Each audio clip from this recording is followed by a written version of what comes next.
My first ever experience of anxiety or panic was a couple of years ago, and my granddad died, which for me was like, you know, a massive hero in my life. We played Melbourne City away from home. We won 3-2, just so you know. And on the flight back home, it was a question of whether I should have played that game or should have gone to the funeral. And I chose to play that game because I was captain. I thought, oh, I'll play the game. And on the flight back, I started feeling all these like sensations going up my arm, tingling, and then my heart, honestly, I thought it was going to come through my chest. I was like, you know, I could feel it beating, and I started sweating.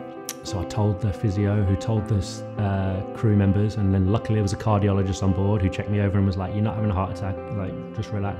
I got off the plane and I got structured straight off an ambulance, straight into the hospital, straight to hospital. And the paramedic said to me, he said, you look fine, but if I had to guess, I think you've had a panic attack. Anyway, what's a panic attack? I've never heard of it really. You know, obviously thinking, I just thought, is that a brown paper bag that people breathe into? Because that's the thing you see in the movies. He says, yeah, you know, it can be brought on by stress. Anything gone on in your life that you think could have brought that on, you know. And reflection, you know, like grandfather died, a bit of a stressful situation, weighing up whether to go back to England for the funeral. In fact, that Melbourne City game, I remember playing it, and the end of the game finished, and I went to the change room and cried my eyes out. Just like, I think the emotions of everything just overtook my body.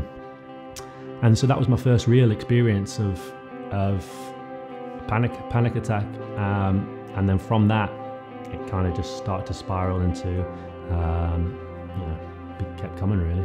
Once the NSL finished and the football was taken away for a period there, I think that's when I really, you know, mentally felt it the most, and that was when I went through my first period of actual depression. At the time, I had no idea what was going on. I was never diagnosed with depression or anything like that. I just thought that I was going through a tough time and didn't have football, and I just thought I had to I didn't open up to anyone about how I was really feeling. Just went into my shell and just battled through it, and it probably ended up lasting about 5 or 6 months without my family and, you know, my mum and brother and sister. I don't know if I would have got through it. It happened 4 or 5 times during my career in a major way, and regardless of whether they were injuries or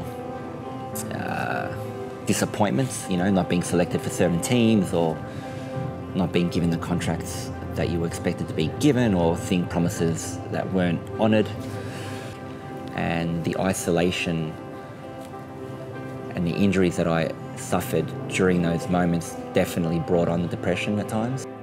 I didn't really feel the full effects of it until, you know, quite a few months later, once everything had sunken in, and of course I still feel down at times from what happened, and it's only normal to do so. I know I'm not expecting to be 100% fine, and maybe that'll never be the case. When I hit the wall, I spent 2 years at home basically. None of my best friends saw me, got a response from me. My phone might as well have been thrown out because I wasn't replying to anyone. I didn't want to see anyone. Definitely soul searching. You feel like you're left out and you're left alone and no one really cares about you.